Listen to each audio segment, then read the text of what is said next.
Hello दोस्तों, मैं हूं मधुबाला और आज हम पढ़ेंगे कि लैंगिक जनन की कुछ घटनाएं पढ़ेंगे। ठीक है, उसके अंदर हम पढ़ेंगे कि निषेचन क्या होता है, निषेचन पूर्व घटनाएं क्या होती है। ठीक है, युग्मक जनन क्या होता है, युग्मक स्थानांतरण क्या होता है। ठीक है, आइए हम इसमें पढ़ते हैं कि युग्मक जनन क्या होता है।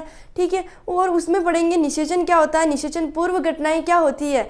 ठीक है, इसमें पढ़ेंगे हम फर्स्ट की ये क्या है, टॉपिक हमारा क्या है, लैंगिक जनन की कुछ घटनाएं। लैंगिक जनन यानी ठीक है event in sexual reproduction, event in sexual reproduction. ठीक है, उसमें हम पढ़ेंगे कि निषेचन पूर्व घटनाएं यानी प्रे फर्टिलाइजेशन इवेंट्स। ठीक है, उसके अंदर पढ़ेंगे हम फर्स्ट की क्या होता है, युग्मकों के संयोजन से या निषेचन से पूर्व की सभी घटनाएं इसमें होती है। यानी निषेचन पूर्व, ये जो निषेचन होता है यानी मादा और नर के मिलने पर जो घटनाएं होती है, ठीक है, उसके पूर्व की जो घटनाएं होती है वो क्या होती है, ये इसके अंदर निषेचन पूर्व घटनाओं के अंदर आती है। ठीक है, तो उसमें दो प्रकार की घटनाएं होती है, मादा और नर के मिलने पर दो घटनाएं होती है। पहला होता है युग्मक जनन, ठीक है, दूसरा होता है युग्मक स्थानांतरण। जैसे युग्मक, पहला है युग्मक जनन कैसे करता है। ठीक है, नर और मादा मिलते हैं और संयोजित होते हैं। ठीक है, मिलके एक नई संतति का निर्माण करते हैं, उसे क्या कहते हैं हम, युग्मक जनन। ठीक है, और युग्मक स्थानांतरण, ठीक है, तो इसमें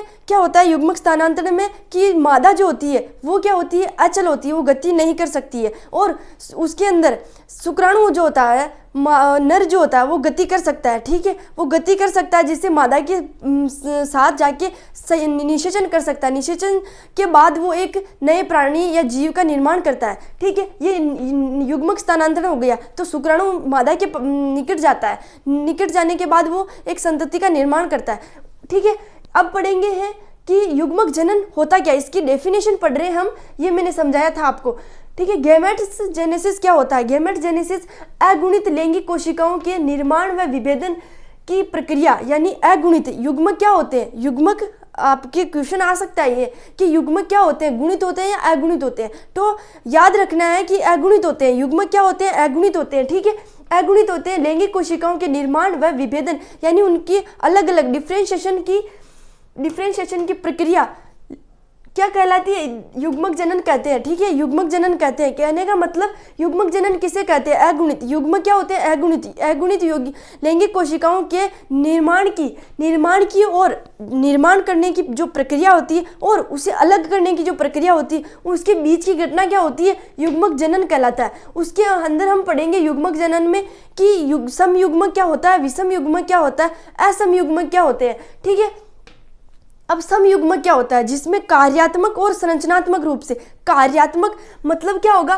कार्यात्मक मतलब आकार हो गया। ठीक है, एक तरह से आकार हो गया, और संरचनात्मक रूप से ठीक है उसकी साइज, ठीक है आकृति, उसकी साइज आकृति मतलब ठीक है संरचनात्मक रूप से दोनों समान होते हैं, तो वो क्या होते हैं, संरचनात्मक रूप से समान, संरचनात्मक मतलब संयुग्मक कहलाता है। संरचनात्मक रूप से और कार्यात्मक रूप से समान होते हैं तो समयुग्मक कहलाता है। तो अब इसकी डेफिनेशन पढ़ेंगे, लैंगिक प्रजनन द्वारा गुणन करने वाले, गुणन मतलब नर क्या होता है, 2n एन होता है और मादा क्या होती है, एन होती है। ठीक है, तो उनमें क्रोमोसोम कितने होते हैं, 46, दोनों नर और मादा के अंदर क्या होते हैं, क्रोमोसोम 46 होते हैं। ठीक है, उसमें नर के पास कितने होते हैं, 23 क्रोमोसोम होते हैं और मादा के पास कितने होते हैं, 23। तो इनका जो संयोजन होता है उसके बाद एक उनके मिलने पर जो क्या होता है, गुणसूत्रों की संख्या कितनी हो जाती है, 46 हो जाती है। ठीक है, तो यही कहना चाह रहा है कि लैंगिक प्रजनन द्वारा गुणन करने वाले जीव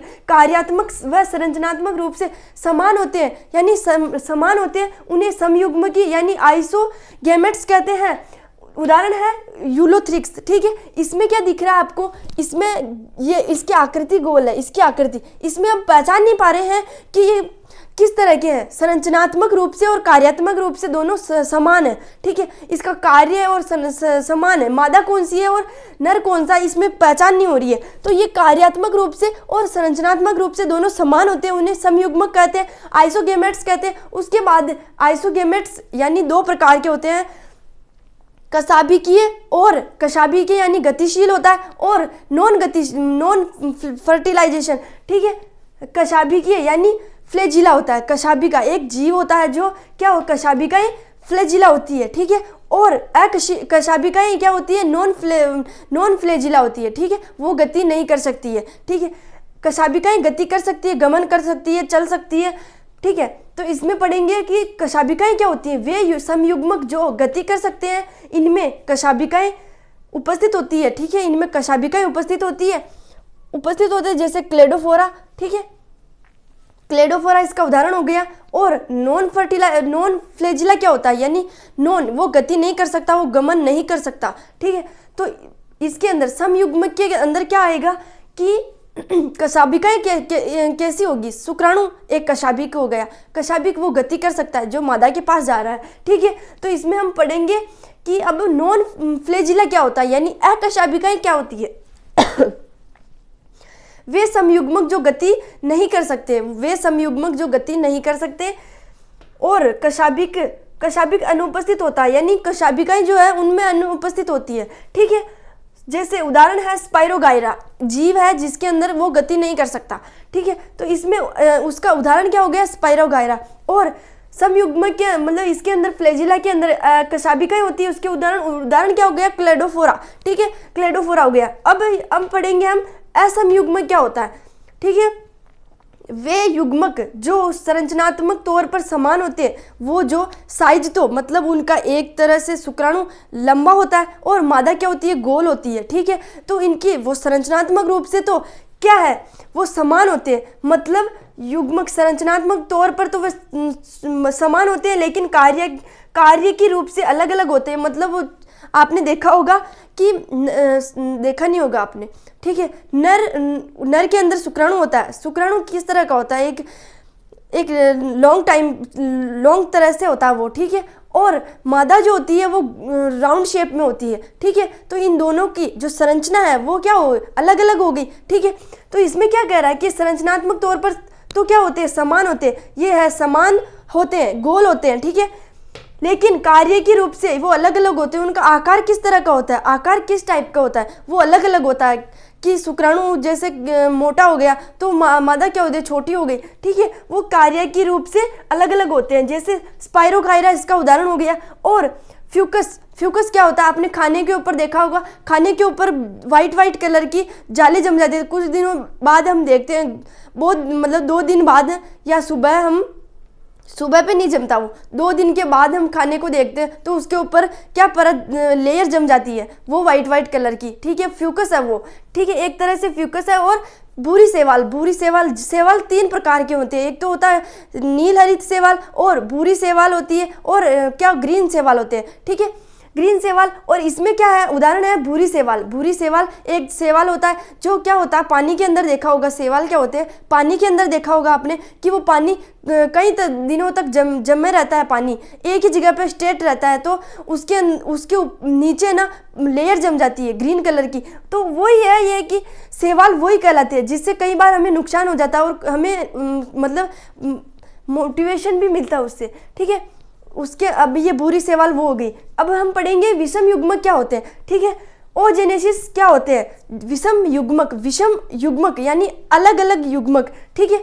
नर युग्मक चलायमान होते हैं, यानी नर जो होता है वो चल सकता है, फिर सकता है, गति कर सकता है, ठीक है। नर क्या होता है, शुक्राणु जो है चल सकता है, गति कर सकता है। वो मादा युग्मक अचलायमान होते हैं, यानी वो मादा जो होती है वो एक जगह पे स्थिर रहती है, वो गति नहीं कर सकती है। उसे उदाहरण है मनुष्य, जिसका उदाहरण क्या है, मनुष्य, ठीक है, मनुष्य जिसके अंदर आपने प्रैक्टिकल के तौर पे देखा ही होगा, प्रैक्टिकल करेंगे तब आपको बताएंगे कि स्पर्म क्या होते हैं और ओजेनेसिस क्या मतलब ओवा क्या होती है, एग्स क्या होता है, ठीक है। तो एग्स जो होते हैं वो मादा के अंदर होते हैं और शुक्राणु क्या होते हैं वो नर के अंदर होते हैं। जो क्या मादा जो होती है वो गति नहीं कर सकती है और शुक्राणु जो है वो गति कर सकता है, शुक्राणु जो गति कर सकता है, ठीक है।